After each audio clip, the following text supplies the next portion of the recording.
Olá meus queridos, sejam muito bem-vindos a mais um vídeo aqui no canal. Eu sou a Ana Teresa, sou criadora de conteúdo e autora do livro de fantasia Jovem Adulto Victoria e hoje vamos falar dos livros que marcaram a minha infância.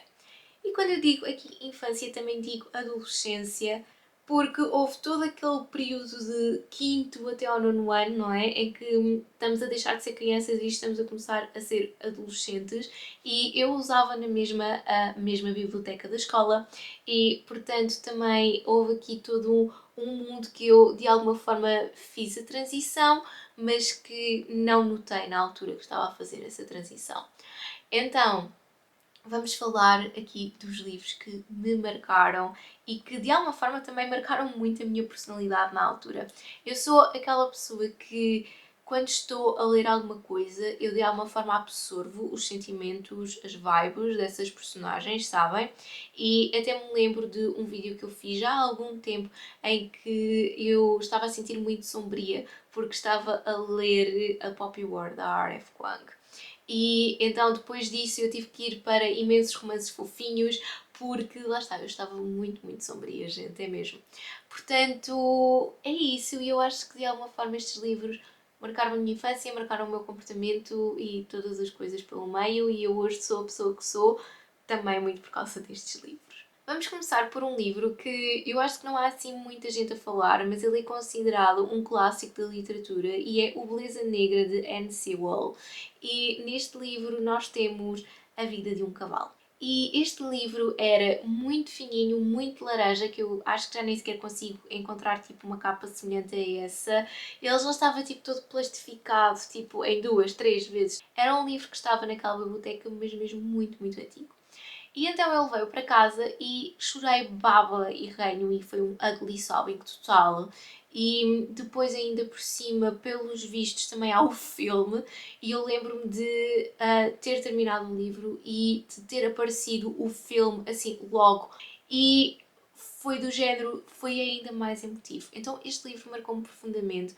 Eu tive aulas de equitação quando era criança e também quando era adolescente e os cavalos são animais extremamente inteligentes, eles absorvem toda a vibe da pessoa que está a cuidar dele e da pessoa que o está a montar e são seres que também lá está, sentem dor e que a mim mais me... como é que eu vos ia dizer? Mais me transtorna, o que é horrível dizer isto, mas o que mais me transtorna é o facto dos cavalos reconhecerem os seres humanos. E é claro, depois o filme, vindo logo a seguir, acabou por marcar ainda mais as passagens do livro. Portanto, todo este livro, gente, foi assim uma vibe. Acho que foi aquele clássico da literatura que eu li, que é assim, é um clássico da literatura que dá para ser lido em criança, ok?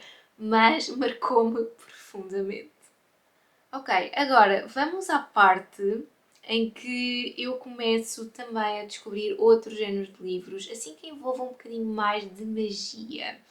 E é claro que o Harry Potter aqui está mencionado, mas eu vou-vos ser muito sincera, não é daqueles livros que mais me tenha marcado.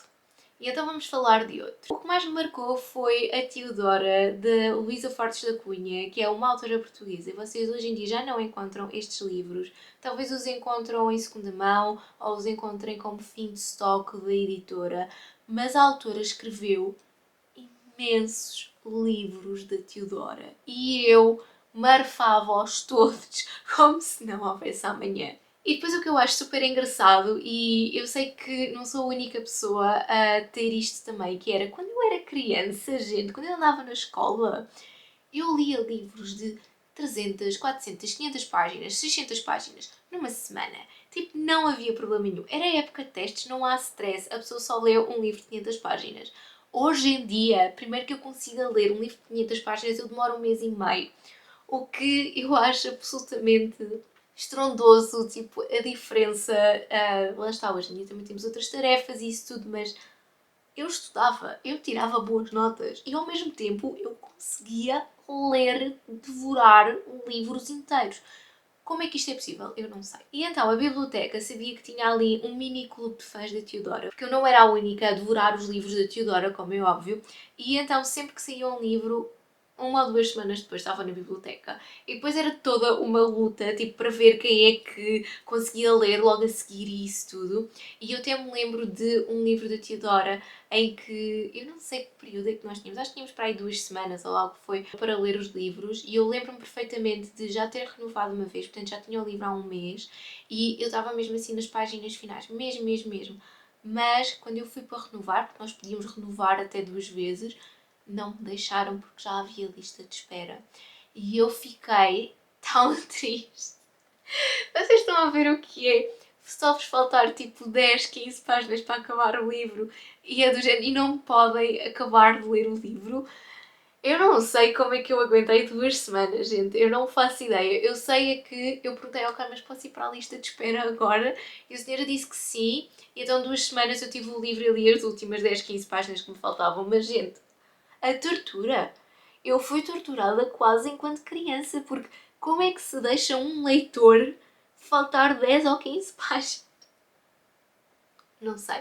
Só sei que acabei por sobreviver, não é? Porque estou aqui. Portanto, mas o trauma foi muito real. E então, desde essa altura, eu acho que ainda virei uma devoradora de livros mais voraz, porque sabia que corria o risco de chegar lá e de não conseguir renovar a leitura do livro, sabem? Então eu acho que isso aí foi assim um trauma, foi uma tortura especial, maravilhosa, que ainda me fez ler mais rápido ainda os livros.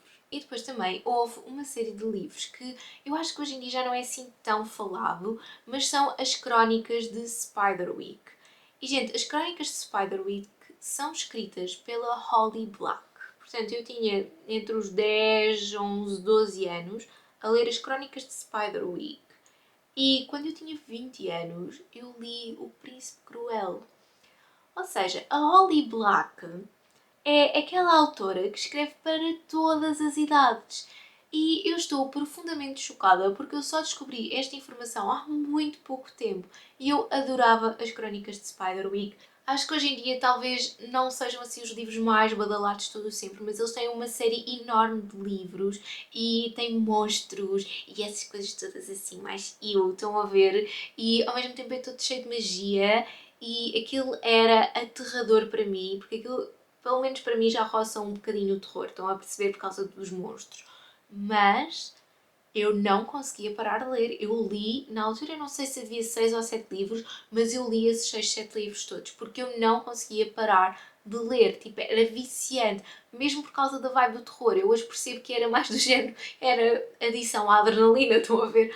Mas os livros são mesmo muito, muito bons. E ainda por cima, descobri que a Holly Black depois também escreve toda uma série Young Adult de fantasia que eu adorei de coração. A mim é-me fascinante como é que é possível ter uma autora que me acompanhou durante ali o fim da infantilidade e depois ao mesmo tempo eu já estou no espectro do novo adulto e ainda assim ela conseguir cativar-me. Portanto, fiquem chocados comigo. Passando então para assim uma fase mais de adolescência e então, gente, eu tive a minha fase de Hunger Games, claro, estou super hyped para o próximo ano em que nós vamos ter então a história do Hamish, portanto, coisas boas vão acontecer, claro. Tipo, eu vou devorar o livro, como é óbvio. Aliás, até foi assim, por causa dos Jogos da Fome, que eu acabei por criar o meu canal no YouTube e todas essas coisas. E hoje em dia estou a falar-vos aqui na Good Books com essa experiência de ter feito um vídeo a falar dos Jogos da Fome. Portanto, vejam só todo esse hype.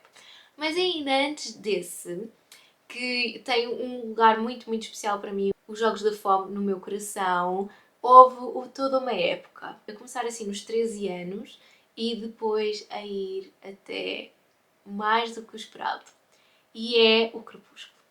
Nós temos que falar de todo o fator, de toda a vibe do Twilight, de toda a vibe da Stephenie Meyer, que escreveu um livro de ficção científica e que até aos dias de hoje não publicou a continuação, ok? Isto é super grave, extremamente grave, mas o Twilight, gente. Ora bem, então, eu fui ver o Crepúsculo porque uma colega de escola minha tinha dito: temos que ir ver o Crepúsculo no dia do teu aniversário. Fine. Virei viciada. Eu saí do filme e fui com a minha mãe à FNAC comprar o Crepúsculo, porque eu tinha que ler sobre aquela vampirada, estão a perceber? E depois, acho que foi no fim de semana a seguir, estava em casa do meu pai e o meu pai assim, que livro é que tu queres? Escolhe. E eu escolhi o Lua Nova. Eu escolhi o Lua Nova, porque entretanto já tinha lido o Crepúsculo, ok? E depois a seguir, acho que até foi... Acho que o meu pai voltou a dar mais um livro, que foi o Eclipse, e a minha mãe ofereceu-me o Amanhecer. Portanto, estão a ver toda a cena. Ou seja, uma filha única, de 15 em 15 dias, a receber um livro do Twilight. Estão a perceber a coisa? Pronto.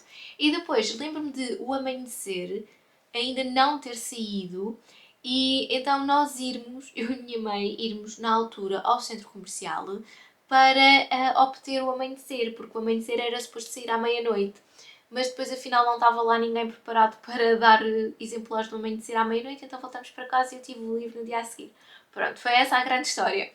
Mas, gente, eu devorei aquilo tudo. E depois eu não tive só isso. Eu tive as revistas com os pósteres. Todo o meu quarto era pósteres de vampirada. Impossível.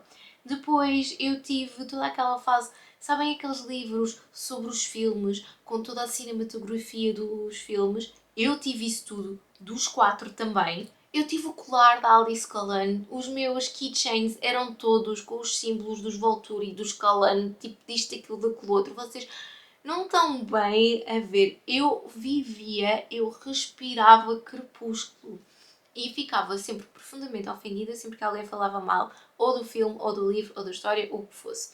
Eu era uma assumida Team Edward, hoje em dia Team Jacob, mas na verdade talvez até mesmo Team Charlie. Pronto, não vamos falar sobre isso, os gostos mudam, gente. E hoje em dia eu olho para o Crepúsculo e eu penso que a Bella, na verdade, só precisava de um pouco de reality check. Pronto, é só isso. Mas, enfim, passou essa fase. Depois foi a fase de Nómada, da Stephanie Meyer. Eu devorei aquele livro, gente. O livro tem mais de 800 páginas. Eu devorava aquilo numa semana. Como é que isto acontecia? Eu não sei. E também há uma cena, é que o Nómada, eu olho para trás e o Nómada é um livro muito bom. Porque na altura, vejam só, o Crepúsculo saiu há mais de 10 anos, ok? E vocês lembram-se na altura que, sei lá, os enfermeiros, etc., quando vocês tinham de tirar sangue, punham um algodãozinho, não é? Passavam ali o álcool com o algodãozinho, não sei o quê. E hoje em dia o que é que se faz? Um spray desinfetante. Vocês têm assim uma abertura no dedo assim um bocadinho maior e não sei o quê. O que é que vocês põem? Aquelas tirinhas tipo para começar a fechar a ferida.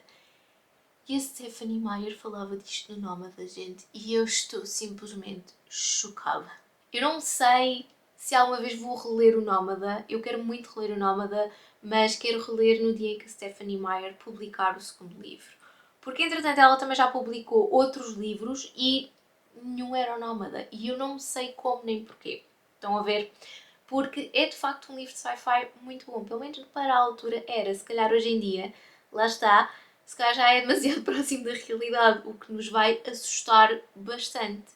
Mas acho que, no geral, a Stephanie Meyer escreve bem, escreve bons romances, escreve triângulos amorosos muito bons. E se eu acabei por ficar uma pessoa muito virada para o aspecto da fantasia, foi graças à Stephanie Meyer. Portanto, foi ela a autora que despertou o bichinho de fantasia YA em mim, sem dúvida alguma.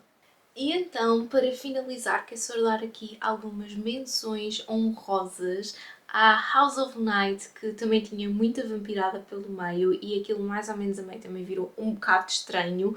E para vos ser sincera, eu cheguei ao fim daquela série, mas já só estava a ler por ler, para tipo, ok, eu já só quero despachar isto. Mas pronto, mas também foi uma série muito importante na minha vida. E depois também toda a fase do Percy Jackson, que eu acho que não passei assim muito por ela, até porque eu demorei vários anos a ler a saga do Percy Jackson, mas, gente, aquilo a nível de mitologia é tão lindo, é tão bom, que simplesmente é super impossível de parar de ler aqueles livros, a sério, são mesmo muito viciantes. Depois também a série de uma aventura, eu fartei-me de ler livros de uma aventura que, pronto, eu simplesmente adorava. Depois também na época havia os episódios ao fim de semana na televisão e, portanto, foi também toda uma vibe de uma aventura que eu gostei bastante e fico muito feliz por ver que os livros continuam a ser editados em Portugal. E depois, a nível de livros que eu comecei a ler em inglês, há The Cousins War, da Philippa Gregory, e esses livros também despoltaram todo o meu interesse para ler em inglês e isso tudo. Também com A Casa da Noite, porque demoravam a ser editados cá em Portugal e, portanto, é isso. Portanto, eu aprendi e cresci muito com estes livros. Espero que tenham gostado deste vídeo, contem-me tudo aqui em baixo nos comentários que eu adoraria saber. Também quais é que são assim os livros que mais marcaram a vossa infância e adolescência também. Se gostaram deste vídeo então coloquem o vosso like, subscrevam o canal e ativem o sininho para receberem novas notificações sempre que há vídeo novo. Não se esqueçam de me seguir nas outras redes sociais, eu vou deixar os links todos aqui em baixo na descrição. E então nós vemos no próximo vídeo, mas até lá, já sabem, boas leituras!